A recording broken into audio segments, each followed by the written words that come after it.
আসসালামু আলাইকুম। ছাত্র সমন্বয়কদের প্রতিশ্রুতি দেওয়া নতুন রাজনৈতিক বন্দোবস্তের নতুন বাংলাদেশে সম্ভবত আমরা পৌঁছেই গেছি, অনেকখানি বাস্তবায়ন হয়ে গেছে। তার কারণ মেধাও নয়, কোটাও নয়, সরাসরি রেফারেন্সে কোনো ধরনের নিয়োগ বিজ্ঞপ্তি ছাড়াই সরকারি, আধা সরকারি অথবা স্বায়ত্তশাসিত প্রতিষ্ঠানের মতন প্রতিষ্ঠানে চাকরি হয়ে যাচ্ছে শত শত মানুষের।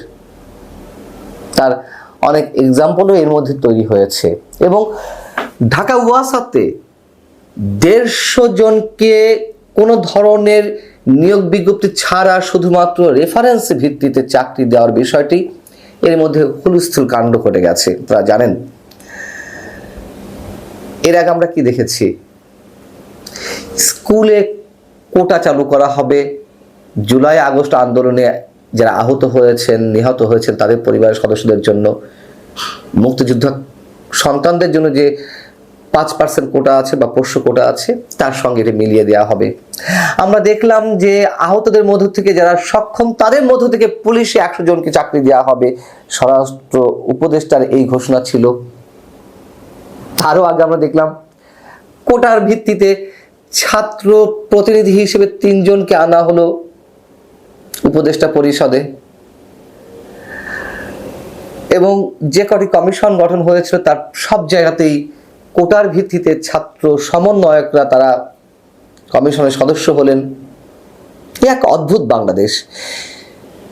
যেই কোটা বিরোধী আন্দোলন থেকে শেখ হাসিনা পতনের অনিবার্য ঘটনা আমরা দেখলাম, সেখানে এই বাংলাদেশ ছাত্র সমন্বয়করা আমাদেরকে উপহার দিচ্ছেন।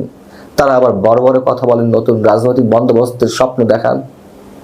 যে বৈষম্য বিরোধী ছাত্র আন্দোলনের কথা বলে মানুষের আবেগকে পুঁজি করে যে হত্যাকাণ্ডের ঘটনাগুলো ঘটলো, সেটি আওয়ামী লীগ ঘটাক আর যেই ঘটাক, তৃতীয় পক্ষ এর মধ্যে ইনভলভ থাকুক না কেন, যেই থাকুক না কেন, ঘটেছে তো।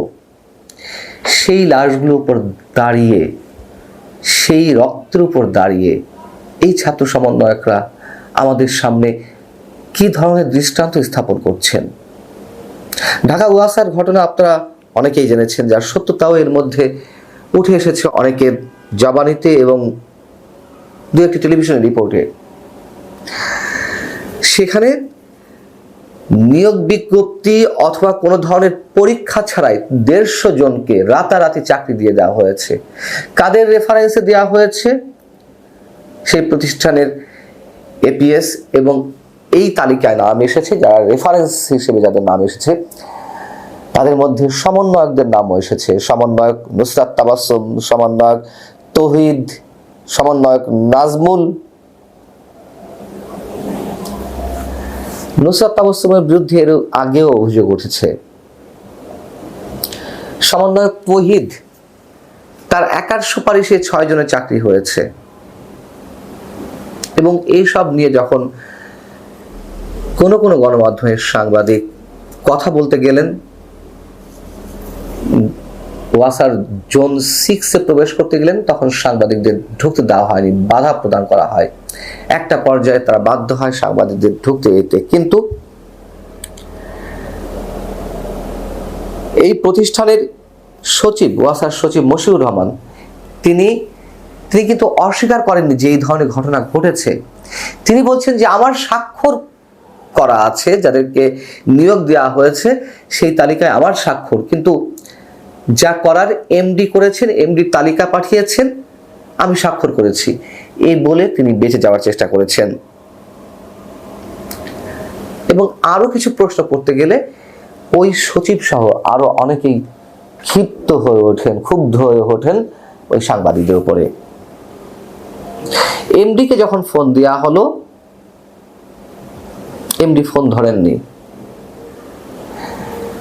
সমন্বয়কদের কারো কারো বক্তব্য নেওয়ার চেষ্টা করা হয়েছে, যেমন সমন্বয়ক তৌহিদ, তিনি অস্বীকার করেছেন। খুবই স্বাভাবিক, অস্বীকার করারই কথা। কিন্তু সমন্বয়কদের কথা বলতেই চাকরি প্রাপ্ত যারা, তারা তো কেউ কথাই বলেননি। ওভার ফোনে যখন কয়েকজনের সাথে কথা বলার চেষ্টা করা হয়েছে, তারা দুটি একটি উত্তর দিয়া না দিয়া এর মধ্যে যখন কথোপকথনগুলো চলছিল, যখন সমন্বয়কদের কথা বলা হলো যে অমুক সমন্বয়ক আপনার কি হন, তখনই ফোনগুলো কেটে দেওয়া হচ্ছে। সবচেয়ে বড় কথা, নিয়োগ তো হয়েছে কোনো ধরনের বিজ্ঞপ্তি কিংবা পরীক্ষা ছাড়াই। আর সমন্বয়কটা এর সঙ্গে জড়িত কিনা, এর আগে তো অসংখ্য অসংখ্য অভিযোগ, তার প্রমাণও অনেক পাওয়া গেছে। চাঁদাবাজি, দুর্নীতি, খোদ দুর্নীতি দমন কমিশনে তদন্ত করা হয়, তদবির করা হয়, অনেকের বিরুদ্ধে যে তদন্তগুলো চলছে সেগুলো যাতে না করা হয়, মোটা অঙ্কের টাকা লেনদেনের বিনিময়ে নিশ্চয়ই এই তদবিরগুলো যাচ্ছে।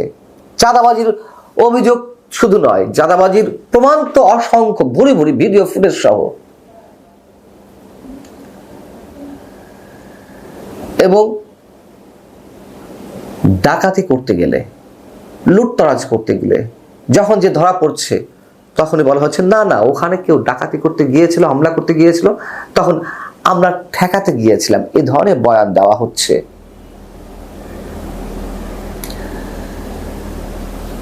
এখনো এই সমন্বয়করা বড় বড় কথা শোনান আমাদেরকে। সমন্বয়কদের মাধ্যমে যে নতুন রাজনৈতিক দলটি গড়ে উঠলো, তারা এখন বাধ্য হয়ে আর লুকাতে না পেরে, অস্বীকার করতে না পেরে, তারা এখন বলছেন যে সমন্বয়কদের নামে যদি কোনো ধরনের চাঁদাবাজি হয় বা কোনো ধরনের দুর্নীতি হয়, তাকে ধরে থানায় দিতে, অথবা তার সঙ্গে আমাদের কোনো সম্পর্ক নেই। এগুলো তো বাধ্য হয়ে বলছে। এই যে নুসরাত তাবাসসুম, অন্যতম শীর্ষ ছাত্র সমন্বয়ক, এখন তাকে কি করা হবে? যদি অভিযোগগুলো সত্য প্রমাণিত হয়, কথা দিতে পারবে ছাত্র সমন্বয়করা বা জাতীয় নাগরিক পার্টির নেতৃত্বে যারা আছে, তারা ওপেন বলতে পারবে হ্যাঁ যে তাবাসসুম যদি জড়িত হয়ে থাকে তার বিরুদ্ধে ব্যবস্থা নেওয়া হবে? হয়তো কথা বলবে, অনেক ধরনের শক্ত প্রমাণ আসলেও আস্তে করে তারা চেপে যাবে। তারপরে এরকম অনেক ঘটনা আমরা এর মধ্যে দেখেছি। অনেক রক্ত, অনেক প্রাণের মধ্য দিয়ে শেখ হাসিনা সরকারের পতন ঘটেছে। ম্যাটিকুলাস ডিজাইনের কথা বলা হচ্ছে, আমাদেরকে এখন সেগুলো বিশ্বাস করতে হচ্ছে। এবং চারিদিক থেকে স্লোগান তো উঠছে, সমন্বয়ক হটাও, দেশ বাঁচাও। যেই স্লোগানগুলো ছাত্রলীগের বিরুদ্ধে উঠেছিল, যেই স্লোগানগুলো যুবলীগ বা অন্যান্য আওয়ামী লীগের অন্যান্য অঙ্গ সংগঠনের বিরুদ্ধে উঠেছিল, সেই স্লোগান 6 মাস 7 মাসের মধ্যে এখন সমন্বয়কদের বিরুদ্ধে উঠছে। অনেকে তো বলছেন 15.5 বছরে আওয়ামী লীগ যে যা না করেছে তার চেয়ে বেশি এই 7 মাসে হয়ে উঠেছে। আমরা কি সেগুলো একেবারে অস্বীকার করতে পারবো? রাজা আসে রাজা যায়, দিন বদলায় না।